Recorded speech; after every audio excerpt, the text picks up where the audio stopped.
সিপিএমের এক নেতার দ্বারা হিন্দু ধর্মের প্রতীক ভগবান শ্রী রাম এবং তার এক নিষ্ঠ ভক্ত শ্রী হনুমানজির উদ্দেশ্যে কটূক্তি ও অবমাননাকর মন্তব্য হিন্দু ধর্মাবলম্বীদের ধর্মীয় ভাবাবেগে গভীর আঘাত হেনেছে।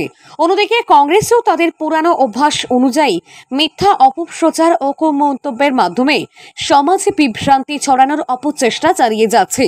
এই অপচেষ্টার বিরুদ্ধে এখনই রুখে দাঁড়ানোর সময় এসেছে। ধর্মীয় ভাবাবেগ, সংস্কৃতি এবং মূল্যবোধের অপমান আর বরদাস্ত করা হবে না, এই বার্তাই তুলে ধরেন বিধায়ক ভগবান চন্দ্র দাস। বুধবার পাবিয়াছড়া মণ্ডলের সাঁইতাবাড়ি ৫ নম্বর বুথের উদ্যোগে আয়োজিত এক বিক্ষোভ সভায় বক্তব্য রাখতে গিয়ে তিনি এই মন্তব্য করেন। Bureau report, news 365 day Tripura.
যে জমি দিয়ে কৃষকের জীবন বাঁচানো যায়, যে জমি দিয়ে কৃষকের পরিবার বাঁচানো যায়, যে জমি দিয়ে ত্রিপুরা রাজ্যকে বাঁচানো যায়, যে জমি দিয়ে সমাজকে বাঁচানো যায়, সেই সমাজ সেই জমিকে ধ্বংস করে দিয়ে, কৃষককে ধ্বংস করে দিয়ে বিপিএল কার্ড দেওয়ার প্রলোভনে করে প্রলোভন দেখিয়ে কৃষকদের সারা বড় কৃষক সভা